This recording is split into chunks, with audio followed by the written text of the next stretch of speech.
Olá! O vídeo de hoje faz parte de uma série de vídeos que nós estamos fazendo sobre os livros que são leitura obrigatória da FUVEST. O livro de hoje é Sagarana, de João Guimarães Rosa, este aqui, e eu gosto muito desta minha edição porque é uma edição antiga, lançada pela editora Record, Mestres da Literatura Contemporânea, era uma coleção. Você não encontra esse livro em livraria, talvez em algum sebo, mas eu gosto bastante porque ele traz no início uma carta de Guimarães Rosa para João Condé. E quem era João Condé? João Condé era um jornalista famoso na época que o livro foi lançado, que tinha uma coluna no jornal chamada Arquivos, e nessa coluna, para esta coluna, ele pedia que os escritores escrevessem um texto contando como foi fazer aquele livro que ele estavam lançando. Então, a riqueza tá que nós vamos saber um pouco mais sobre Sagarana através do próprio autor, através do Guimarães Rosa. E eu começo falando que é muito difícil a gente fazer uma análise ou uma resenha crítica de Sagarana em poucos minutos. Então o que eu vou tentar fazer nesse vídeo é ressaltar os aspectos principais de Sagarana. Sagarana foi escrita em 1937, ficou repousando lá por 7 anos, como o próprio Guimarães nos conta. Ele tem uma importância histórica porque é o primeiro livro lançado por Guimarães Rosa. É um livro de contos, são 9 contos. Ele pretendia lançar 12, mas lançou apenas 9. E um não é pré-requisito do outro na hora que você for ler. Por que eu estou dizendo isso? Porque o primeiro conto é o Burrinho Pedrez, que é o conto mais longo, e talvez você tenha dificuldade para se familiarizar com a linguagem de Guimarães Rosa.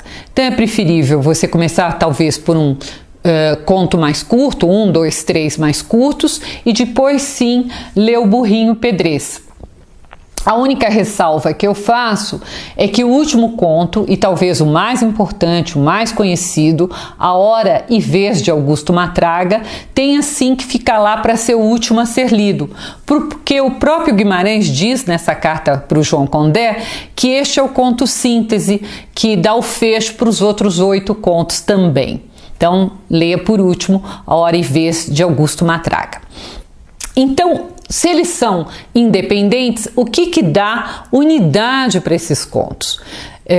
Primeiro, o ambiente. Todos eles se passam no sertão de Minas Gerais, um lugar que Guimarães conhecia muito bem. Então, os personagens também vão ser muito parecidos. São fazendeiros, são vaqueiros, são jagunços daquele universo. O segundo ponto é a maneira como Guimarães narra. Ele parece um grande contador de causos, que nós conhecemos também do interior do Brasil. E o terceiro aspecto é a linguagem. Além de ser a linguagem própria daquele ambiente, própria daqueles personagens, ela foi muito trabalhada por Guimarães Rosa, muito enriquecida. Ele modificou muito e criou palavras, criou expressões.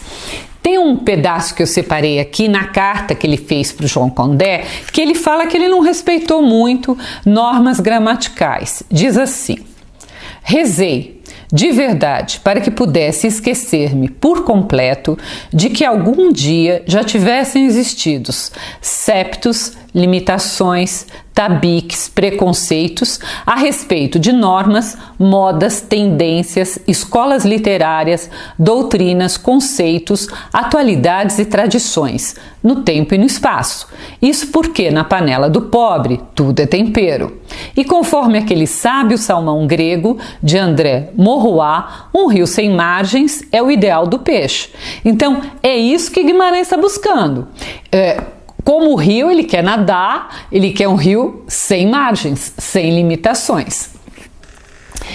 Então, esses 3 aspectos dão a unidade para os contos, além daquela que é a grande característica de Guimarães, que é uma característica de toda a sua obra, que é a sua genialidade, a sua capacidade de captar a alma humana. Vou dar um exemplo. Eu gosto muito de um conto que chama Sarapalha, que por sinal o Guimarães diz que é o conto que ele menos gosta, então eu e Guimarães não temos ali o mesmo gosto para os seus contos, mas Sarapalha traz a história de dois primos que estão doentes, vão morrer, são muito pobres e ficam ali na varanda, um conversando com o outro e vendo a vida passar. Com essa perspectiva da morte que se aproxima, um dos primos resolve abrir seu coração e contar segredos para o outro primo, segredos que envolvem esse outro primo. É claro que isso abala a relação dos dois. Agora, se você pegar esta trama e deslocar para qualquer lugar do mundo, em qualquer tempo, o resultado vai ser o mesmo. Quando a gente conta segredos que nós não contamos a vida inteira para alguém que foi muito próximo, claro, isso vai abalar a relação das pessoas. Então é preciso ler cada conto e tentar compreender e captar a universalidade do conto, o que diz respeito à essência humana. Por fim, eu queria dizer que Sagarana já é um termo que foi criado por Guimarães Rosa.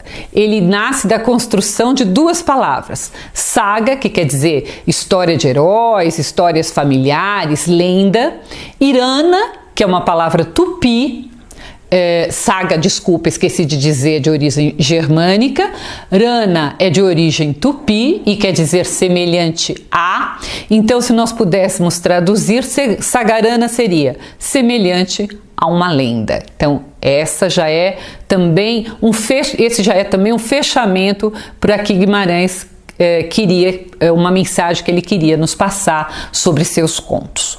Se você quiser saber mais, acesse meu site www.miriambevilacqua.com.br e se inscreva aqui no Biblion, que você vai ficar sabendo quando as novas postagens sobre livros da FUVEST vão acontecer. Obrigada, é isso por hoje.